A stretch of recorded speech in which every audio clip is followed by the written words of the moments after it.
Pai contra Mãe, conto de Machado de Assis. Este é o segundo vídeo de leitura. Como prometido no vídeo anterior, eu trouxe aqui um dos capítulos do Memórias Póstumas, em que o Porto do Valongo aparece. E é claro, é uma desculpa bem esfarrapada para ler um capítulo do Memórias Póstumas, mas qualquer desculpa é uma boa desculpa para ler o capítulo do Memórias Póstumas. E tem a ver com escravo também, isso que a gente falava sobre a ironia do Machado, então vale a pena. Então é o capítulo de número 68, chamado O Vergalho. Tais eram as reflexões que eu vinha fazendo por aquele valongo fora, logo depois de ver e ajustar a casa. Interrompeu-mas um ajuntamento. Era um preto que vergalhava outro na praça, ou seja, ele chicoteava o outro na praça. O outro não se atrevia a fugir, gemia somente essas únicas palavras: "Não, perdão, meu senhor. Meu senhor, perdão." Mas o primeiro não fazia caso e a cada súplica respondia com uma vergalhada nova. "Toma, diabo," dizia ele. "Toma mais perdão, bêbado." Como no conto que a gente está lendo, né? O escravo tende a se embebedar. "Meu senhor," gemia o outro. "Cala a boca, besta," replicava o vergalho. Parei e olhei. Justos céus! Quem havia de ser o do vergalho?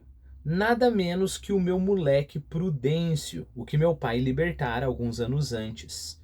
Prudêncio era escravo do pai do Brás Cubas. O Brás Cubas usava o Prudêncio como cavalo, coisa que realmente acontecia. Usava o Prudêncio como cavalo quando era menino, né? Torturava o Prudêncio. O Prudêncio ganhou a liberdade do pai do Brás Cubas e agora ele tem o ex-escravo tem um escravo, né? O que também não é uma coisa que não acontecia, poderia acontecer sim, né? Lembre-se, por exemplo, que em Palmares existiam várias pessoas escravas em Palmares, né? Bom, nada menos que o meu moleque Prudêncio, o que meu pai libertara alguns anos antes. Cheguei-me, ele deteve-se logo e pediu a bênção. Perguntei-lhe se aquele preto era escravo dele. "É sim, nhonhô. Fez alguma coisa?" "É um vadio e um bêbado muito grande. Ainda hoje deixei ele na quitanda enquanto eu ia lá embaixo na cidade e ele deixou a quitanda para ir na venda beber." "Está bom, perdoa-lhe," disse eu. "Pois não, nhonhô. Nhonhô manda, não pede." "Entra para casa, bêbado." Saí do grupo que me olhava espantado e cochichava as suas conjecturas. Segui caminho a desfiar uma infinidade de reflexões que sinto haver inteiramente perdido. Aliás, seria matéria para um bom capítulo e talvez alegre. Eu gosto dos capítulos alegres, é o meu fraco. Exteriormente era torvo o episódio do Valongo, mas só exteriormente. Logo que meti mais dentro a faca do raciocínio, achei-lhe um miolo gaiato, fino e até profundo. Era o modo que o Prudêncio tinha de se desfazer das pancadas recebidas, transmitindo-as a outro. Ou seja, o pobre do Prudêncio passou a vida inteira sofrendo. O que você faz? Se você passa a vida inteira sofrendo, você dá um jeito de fazer alguém mais sofrer, né? E aí eu lembro algo que talvez eu disse para os meus pais, ou um dos meus irmãos disse para os meus pais, quando nós éramos pequenos, mas não lembro quem que foi, mas a anedota é boa. Então, uma determinada ocasião, minha mãe começou a me bater. Minha mãe se chama Reni. E aí eu falei para ela: "Você vai ver, quando eu crescer eu vou ter uma filha, eu vou chamar ela de Reni e vou bater nela todo dia," né? Então, é exatamente o que o Prudêncio fez, né? A propósito, nunca chamei minha filha de Reni, nem bati na minha filha, graças a Deus, por causa da minha mãe.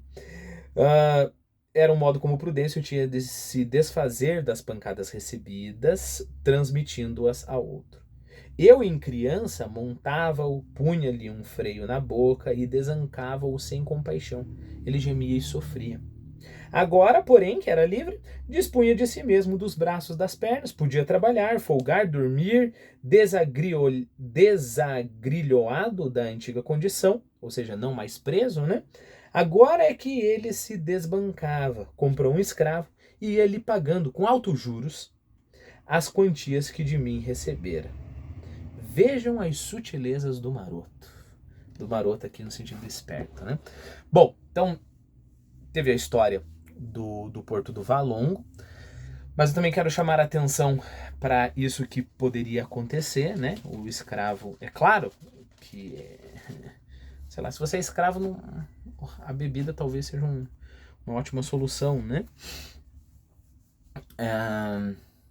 Não que acontecia sempre, né? Você tinha escravos fiéis. O próprio Brás, sim, eu acho que é o próprio Brás Cuba tinha lá o seu escravo fiel que gostava dele, um dava conselho pro outro, né? O Prudêncio, você vê aqui que por qualquer motivo que seja, ele ainda respeita o Brás, né?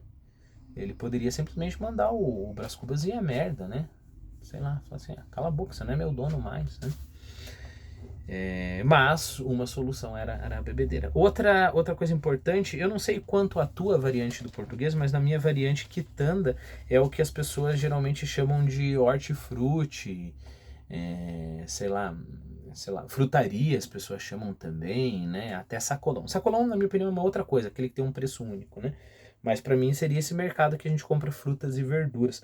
Mas lembre-se que quitanda pode ser um mercadinho, né? Uma tenda, né? Então, quando você coloca o seu escravo para quitandar, você tem lá, sei lá, você faz o escravo faz lá de um tipo de bolo, pão, sei lá, o que quer que seja, ou você compra uns cacarecos para ele sai vendendo aqueles cacarecos, ou às vezes tem uma quitanda, como era o caso da Bertoleza no livro O Cortiço, do Aloysio de Azevedo. Bertoleza tinha essa relação com o senhor dela. Ela tinha lá uma quitanda que ela conseguiu estabelecer, ela tinha que pagar 20 mil réis para o seu senhor por mês, o que não é muita coisa, não. 20 mil réis um trabalhador braçal naquele tempo ganhava lá os seus 30 mil réis, né? E daí uma vez pago aquilo ali, o resto do dinheiro ficava para ela, né? Tanto é que a Bertoleza conseguia juntar dinheiro para comprar a sua alforria, né? A única coisa que não deu muito certo, né? Não sei se você já leu o Cortiço, mas não vou dar spoiler aí não. Então essa é a instituição, né? No nosso conto a gente terminou com a seguinte frase: dos que seguiam para casa, não raro, apenas ladinos, pediam ao Senhor que lhes marcassem aluguel e iam ganhá-lo fora quitandando. Eu não sei quanto a você, mas com certeza absoluta, se eu fosse um escravo, é assim que eu queria ganhar minha vida, né? Bom, eu não consigo escapar, que vão me pegar, colocar uma máscara, vão me bater. Então que eu não fique ali tendo que servir o meu senhor sendo humilhado por todos, ou podendo ser humilhado por todos da casa, ou por alguém, tendo, sei lá, um moleque qualquer que vai montar nas minhas costas ali pra me fazer de cavalo. Então parece uma coisa assim, dos males o menor, né? Então eu vou trabalhar e eu vou pagar um aluguel por mim mesmo, né, pro senhor, pro meu senhor. Continuemos então. Quem perdia um escravo por fuga, dava algum dinheiro a quem lhe levasse. Punha anúncio nas folhas públicas com os sinais do fugido. O nome, a roupa, o defeito físico, se o tinha, o bairro por onde andava e a quantia da gratificação. Quando não vinha a quantia, vinha a promessa, gratificar-se-á generosamente, ou receberá uma boa gratificação. Muitas vezes o anúncio trazia em cima ou ao lado uma vinheta, figura de preto, descalço, correndo vara ao ombro e na ponta uma trouxa.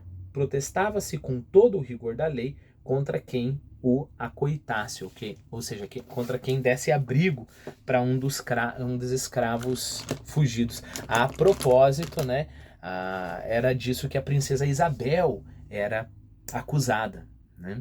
E não só acusada justamente, ela fazia isso, ela acoitava diversos escravos justamente porque ela tinha dó, né? Não é à toa que depois ela foi assinar Lei Áurea.